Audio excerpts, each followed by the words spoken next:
Joining me now is Utah Republican Congressman and former Air Force pilot on the House Intel and Appropriations Committees, Chris Stewart. Congressman, thank you so much for being here. I appreciate you being here. Well, since you're an expert in air power, let's talk about this MiG fiasco.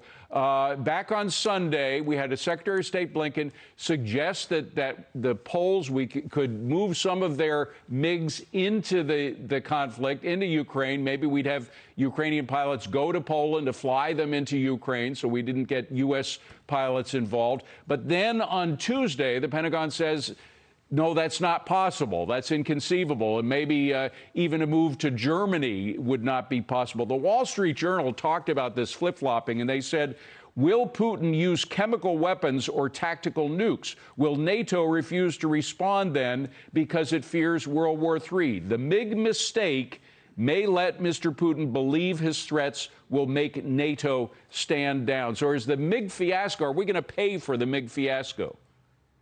Well, it certainly lends to the suspicion or the doubt about the credibility of this administration. And I think Vladimir Putin has made a couple very, very strategic mistakes. He clearly underestimated the will of the Ukrainian people, and he clearly underestimated the will of the world to unite against him. And that's the calculation he's going through. I don't think Vladimir Putin wants to go to war with NATO. I don't think he wants to go to war with the U.S. But if he reaches a point where he feels like his very survival, literally and politically, is dependent on a victory in Ukraine, many of us do fear what his response might be. Perhaps it is chemical weapons. Perhaps it's something worse. I don't think it'll get to that. I pray it doesn't. But we need to be very, very careful now as we move forward and weighing our response against what could be just a cataclysmic outcome if we're not very careful in how we respond. And let me say very quickly, too, there's things we can be doing now. I mean, my gosh, I hope we get to talk about energy. That's the most obvious. But there's also a humanitarian crisis taking place right now. More than 2 million Ukrainians have fled across the border into Poland. They're not being cared for. The United States could lead on that effort, and that would be a significant, again, message to the world and message to Vladimir Putin. Before we leave the MiG fiasco, though, I have to ask what they can do that the Javelins and the Stingers and these Turkish drones can't do. That is, we saw some action outside of Kiev. It was within the past 24 hours. It was on the northeastern side of Kiev.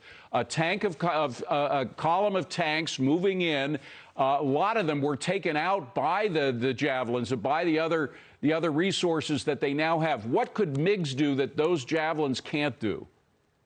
Yeah, there are some that they could do. For example, the range that they could do extend much further into other targets with the range that an air fighter would provide. They also have more ordnance. I'm actually a very mixed mind on this. As you said, I'm a former Air Force pilot. I know the great power of air power. And it's one of the real mysteries. I mean, I've talked to some of the smartest people in our government about how in the world has Vladimir Putin not gained air superiority over the Ukraine at this point? And we expected it would happen within a few days, maybe 3 days. And I think part of it is that their Air Force just simply is not as good as we thought it was. So I think there would be some value in having these MiG-29s available to Ukrainian pilots. But I don't think it tips the outcome in a very significant way. Okay. And it does, I think, complicate our relationship as we move forward trying to negotiate something with Vladimir Putin. Congressman, we're going to be talking a lot more about energy, but I do want to get one question in about energy for you. We just heard Biden suggest that this is the inflation that we're experiencing, particularly with energy inflation, is all the problem of Russia. But we have seen these prices go up for months before the Russia was even in the radar. Yeah, this is our president praying that the American people don't have a memory longer than 36 hours, because we know what's happened to the price of energy since he became president. Yeah. But look at the policies he's initiated. For heaven's sakes, he has literally shut down U.S. production.